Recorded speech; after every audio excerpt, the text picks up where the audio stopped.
You sink into your gaming chair, curl your spine into the shrimpiest shape it can make, and get ready to play a game. After a few distracted moments scrolling, you decide, okay, it's time to lock in and pick something. Then you catch that game's thumbnail staring you down. You know, the one you really liked, but never got around to finishing. Why didn't you finish it? Oh, look, there's another one you left behind, and another. Suddenly your library starts to look like a wasteland of half-finished games as your brain latches on to one question. Why don't I finish games I like? Look, you're not alone. I get it. We tend to remember the games we didn't beat, just like we remember the things we didn't finish. A 1927 study from psychologist Bluma Zeigarnik had adults performing a variety of menial tasks. Occasionally, participants were interrupted before they could finish. The study found that participants were twice as likely to remember what they left incomplete. Those unfinished tasks stayed lodged in their brain. See, you're not alone. We all have a tendency to remember what we quit. But why does it bother us so much? It's just a video game, right? No one is disappointed in you because you didn't beat it. So why does it feel so bad to leave it unfinished? And more importantly, what can we do to finish more games? Today we're going to explore the answers to these questions, all based in psychology. Let's start with the first one.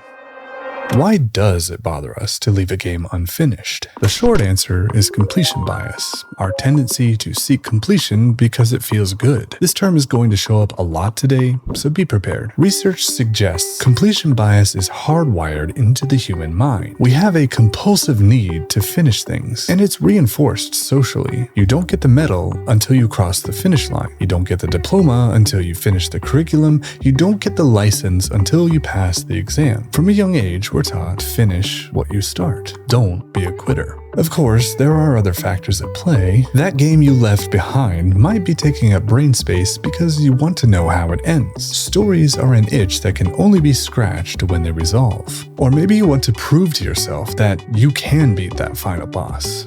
Overcoming a challenge is its own reward. Before the internet was whatever it is today, if you wanted to play a game, you had to go to a store and buy it. Because games were a physical item, when you were done, you could sell it or trade it. Or you could lend it to that one guy from your 4th grade class, and you'd never see it again. The point is, whether you beat Final Fantasy VII or not, you could get rid of it. So the game no longer sat on your shelf, taunting you as an unrelenting reminder of what a quitter you are. You could move on to other games. But now, since you don't have the option to sell or trade your digital copy, the only alternative is to hide it. But there's little incentive to do so. Some digital platforms won't even let you. I'm looking at you, Epic Games Store. The point is it bugs you because the thumbnail stays in your library as a constant reminder of another task left undone.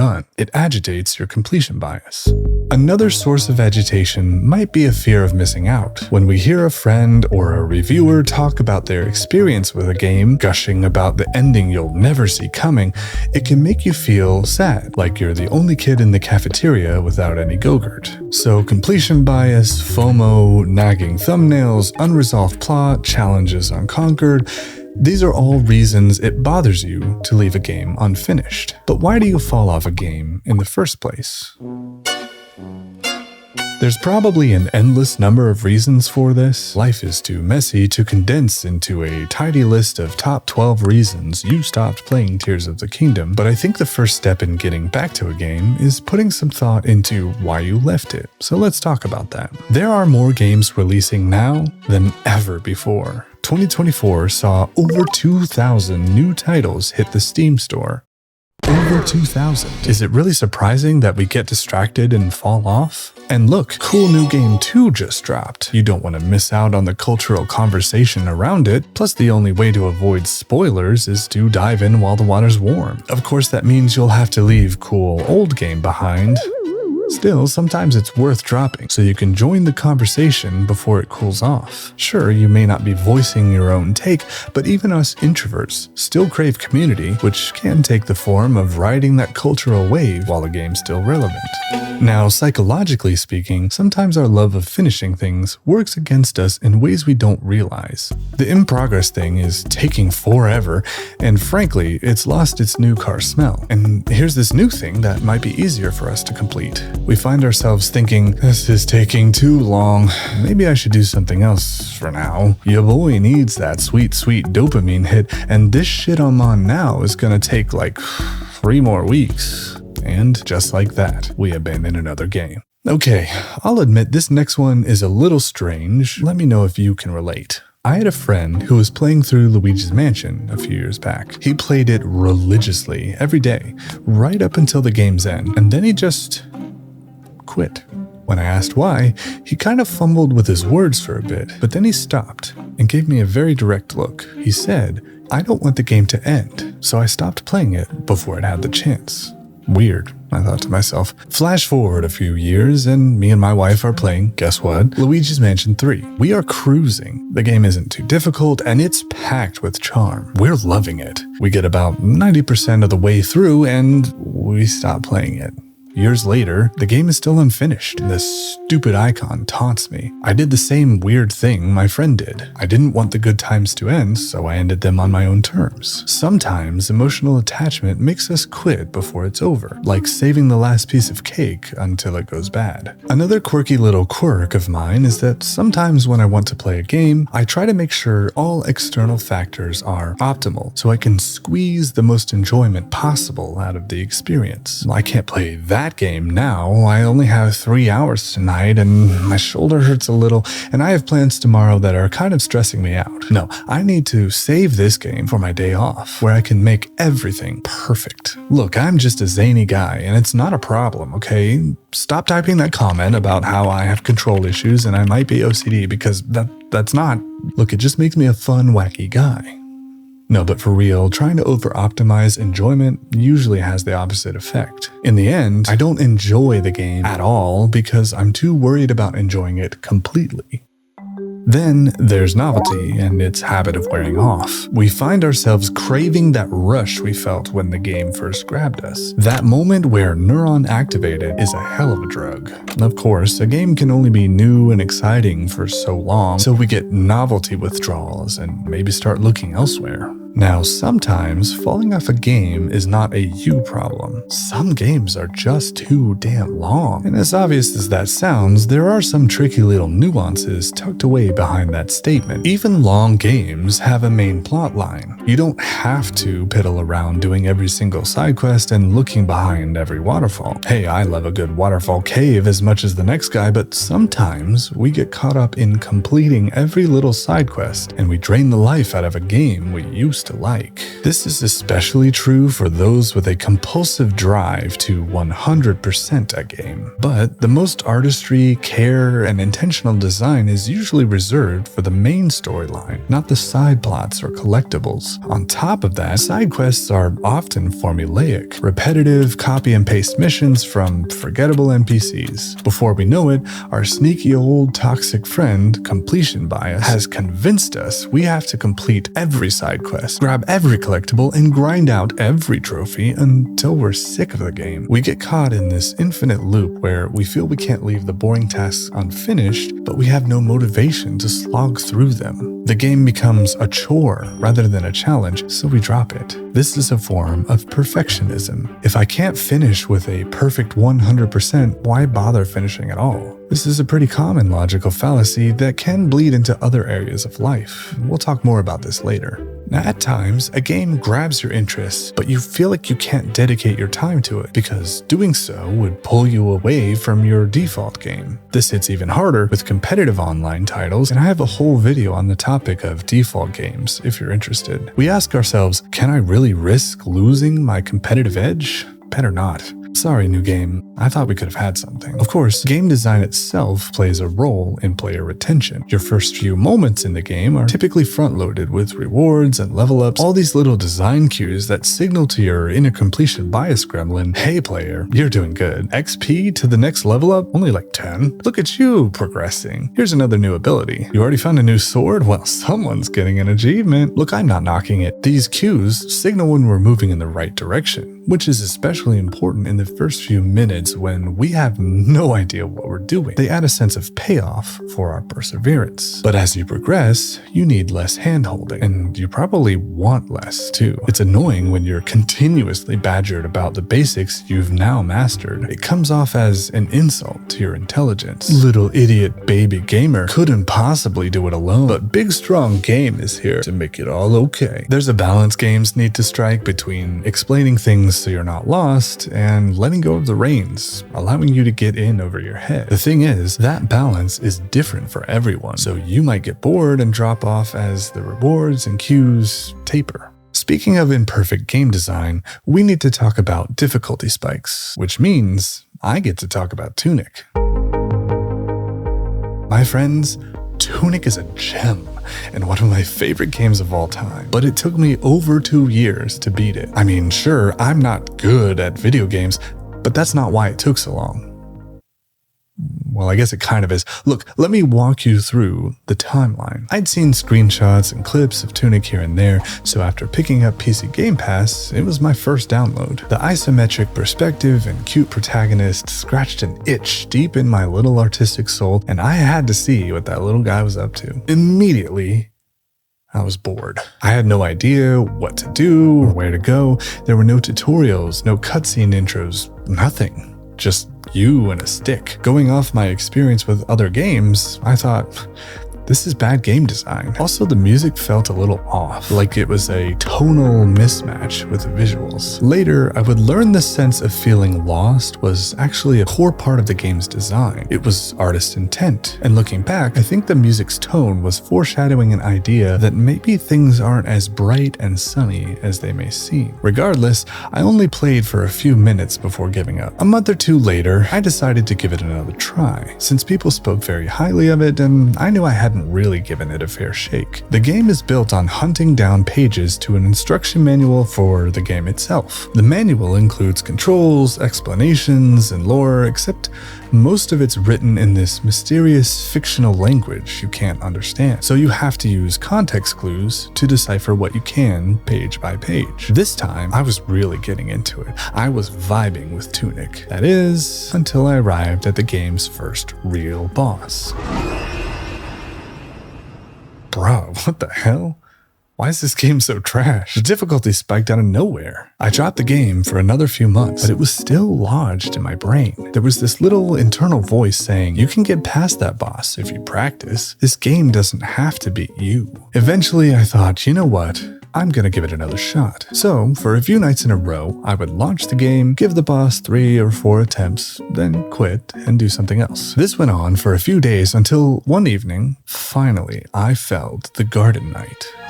I was sure that with it, I had also defeated the dumb little baby quitter inside me. I'll never quit another game. I'm an evolved man. From then on, I blazed a trail from boss to boss, collecting pages and kicking ass. Enter the Scavenger. By this point, I was used to practicing boss battles and having to refine my combat, but the Scavenger was a whole different level. Time after time, she whooped my ass with relative ease. I couldn't get the dodging right. I tried for 2 weeks straight, but I couldn't get any closer to beating her. So, for the third time, despite how much I had come to enjoy Tunic, I dropped it. It took over a year before I came back again, but I couldn't shake it. I needed to uncover the secrets this game was hinting at. I needed to put together the instruction manual, and I needed to take down that stupid boss. Here we go again. I lost count of how many attempts I made at the Scavenger. It was rough, my dudes, but eventually I got her, and damn, it felt good. I earned that win. This time I would finally go on to finish the game. I wanted to take some time to talk about my experience with Tunic, partly because it's a gem of a game, but also because I think it does a good job of highlighting that sometimes playing a video game is unpleasant. There are difficulty spikes, grind deserts, repetitive tasks. If your frustration with a game outweighs your satisfaction, you might be tempted to drop it, maybe even 3 times, like me. Societally, there seems to be this common narrative that video games are mindless brain rot, like they offer no more nutritional value than, say, a bag of Skittles. But that doesn't tell the whole story. A game is an active medium. Its progression is based on your input. There are choices to make, inventories to manage, skills to refine, and it's all on you to make it happen. You know what else also requires constant input from you? Every other area of your fucking life. There are seasons where you just need your downtime to demand less of you. I didn't fully appreciate this until recently. To me, video games meant unwinding and relaxing, good vibes only. But a game needs a balance of challenge and reward. Most require some level of discipline from the player. You can't just turn your brain off and button mash your way through them, despite what stock footage would have you believe. Sometimes your discipline muscle gets overworked by life. You may have left a game behind because everything else has been so demanding. That's okay. Now, by this point, you might be wondering, is it a bad thing to leave games unfinished? I mean, is it a big deal? We'll get to that question in a minute, but first let's talk about why we're all here. What can we do to finish more games? First things first, we need to ask ourselves some questions. I want you to pick a game you've been wanting to get back to. Now, ask yourself, why do I want to finish this game? Now, real quick, we need to touch on something called working memory. I'll explain why in a minute. Simply put, working memory is our ability to hold on to multiple thoughts at once, and we're pretty bad at it. Most of us can only hold a few ideas in working memory before they start to leak. Kind of like how we can only hold a few bowling balls before we start fumbling them. The answer is to externalize your thoughts, to write them down. I know that sounds like homework, but I think it's important if we want to finish more games. Okay, we've asked ourselves a starter question, now let's ask a follow-up. Why don't I feel like picking this game up again? Your answers can be as deep or as surface level as you want them to be. Maybe you don't feel like coming back to the game because it doesn't sound fun anymore. Fair enough. Write that down. The question why is your best friend here. It opens up more questions like, why doesn't it sound fun? Maybe you realize you're dreading relearning gameplay or mechanics, or you know you'll be completely lost because you forgot the story. Why helps us define our particular pain points so we can solve them. Your best, most creative, easiest to maintain strategies will often be the ones you develop through self-observation and working with your nature versus those you learn from gurus or experts or even generalist psychological science. This first step is all about learning your nature so you can work with your nature. The question is, what can I do to finish more games? This process has to be personalized. That said, let's talk through the most common problems people have and what we can do about them. Let's say you dropped Dark Souls 3 because you got sick of dying to the same boss over and over. You were playing a difficult game and it frustrated you. There are a few ways to approach this. Start by asking, what do you want from the experience of gaming? Do you want your games to be such a challenge that overcoming them is its own reward? Well, that's valid, but it might take a mental shift every time you sit down with Dark Souls. It won't be non-stop giggles and good vibes, and that kind of expectation will only set you up for frustration and eventually a fall off. Maybe you need an alternate game, something easy to pair with a frustration generator. Every time you hit your limit, swap to the alt for some easy W's. Some easy task completions can get the dopamine flowing and make the big bad evil game seem less daunting. Our next tactic applies to almost any game, Dark Souls included. Set your own goals. If you're struggling with a boss, for example, set a goal of getting its health bar down to half. Now you're aiming at something more attainable, and dying at the halfway point isn't just another failed attempt. Instead, it's a reason to celebrate. You hit your goal. Now set the next goal, like getting the bar down to a quarter. And boom, you're now in the elite squad of Sigmas that get to say, Dark Souls is easy. Speaking of, maybe what you need is to change your game's difficulty. Dark Souls notwithstanding, most games give you a difficulty slider. That's because the designers understand different people want to experience different levels of challenge. Playing on easy isn't some sort of personal failure, you're still successfully playing a video game. I think it's important to ask yourself, what really matters to me? Finishing the game at this difficulty or finishing it, period? Your answer will help you understand what you want out of the game. It's okay to crank it down and see the plot through to the end. Let's say you're playing a game like Fallout 4 with tons of side quests and you start getting kind of bored. Give yourself permission to skip them. Too often we struggle to finish things because we feel the pressure to do them perfectly. But perfect is the enemy of good. In perfectionism-induced exhaustion, people put so much work into the tasks that they're spent before they finish. Think of this pattern as being like an athlete who goes out too hard at the start of a race and doesn't leave enough in the tank for the final leg. So they fade. Skip the side dishes. Just enjoy the main course. Let yourself blow past everything else if the main quest is what you really care about. But maybe it's not perfectionism. Maybe the game is getting too repetitive. It may be time to take a break from the game, or it may not be for you.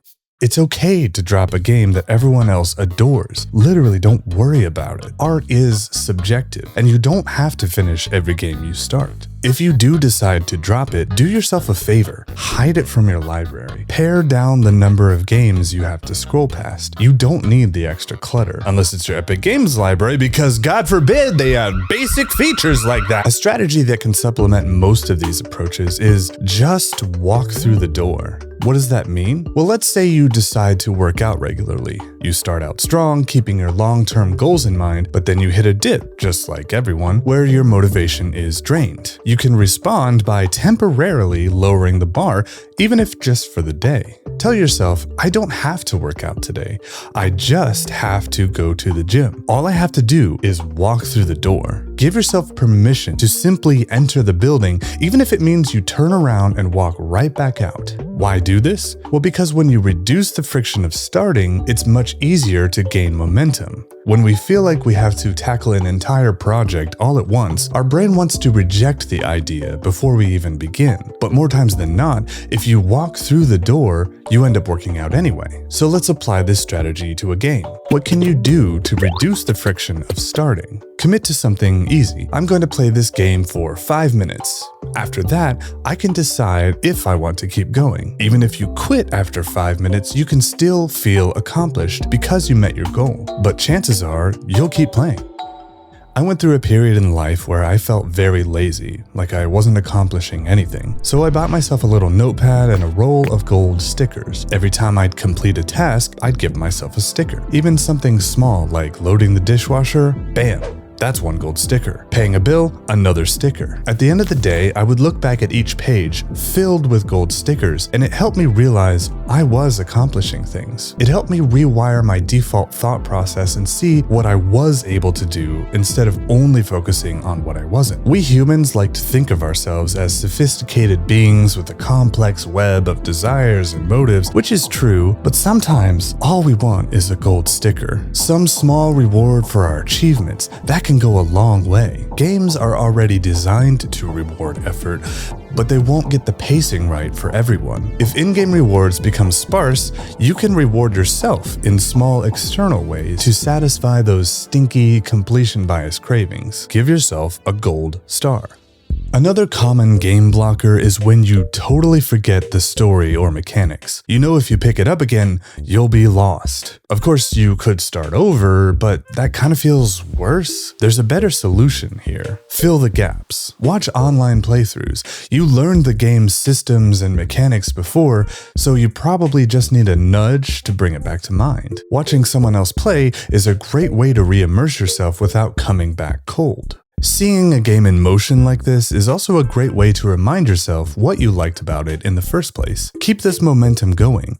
Look up positive reviews. Listen to the soundtrack on your way to work. Ask your friends what they like about it. The more you positively immerse yourself in a game, the easier it'll be to come back. If you still can't remember the plot, look up a story summary and stop when things start sounding familiar. Of course, this whole problem becomes obsolete if from the start you keep a gaming journal.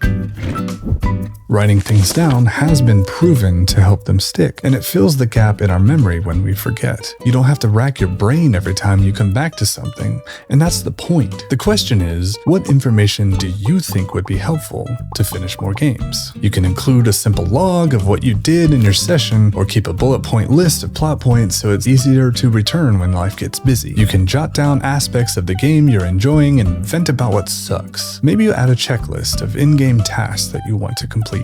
Research shows, after you complete a task, being able to literally check a box makes you happier than when you are not given a box to check. When you finish a game, you can summarize your thoughts on it. What do you like about it? What did you wish was different? What does it make you want to try next? Give it a rating. Really, a gaming journal contains the notes you want to keep. Your gaming journal should be as detailed or as bare bones as you want. This isn't about just adding busy work to gaming. It should only be as detailed as it is helpful. If at any point it's too much, scale back. A gaming journal does a few things for you. For starters, you now have an easy task you can check off after each play session. Journal. It doesn't matter that you didn't level up or get the weapon you've been after, you can still appease your inner completion gremlin with one reliably completable task. Now, instead of, ugh, I still haven't beat the game, you can say, wahoo, I made some progress, and then give yourself a gold sticker. With each game you finish, you have something to show for it as your journal grows. I think it's important for us to acknowledge something. In the real world, finishing anything is usually a non-event. So when you finish a game, make it an event.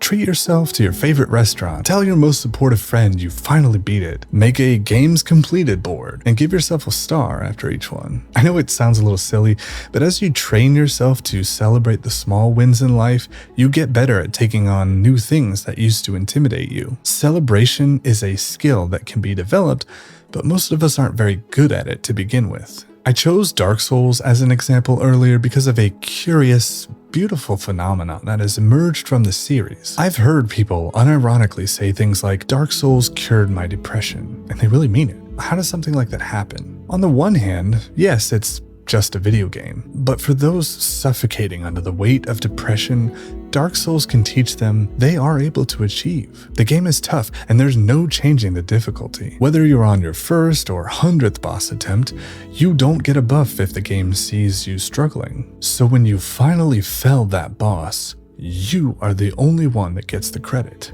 The game simply will not let you invalidate your accomplishment. You earn the W, and you learn that you actually do have something in you that is able to persevere and succeed. A small seed of self-confidence that, if nurtured, can apply to other areas of life. It's a sense of competence that all starts with a game.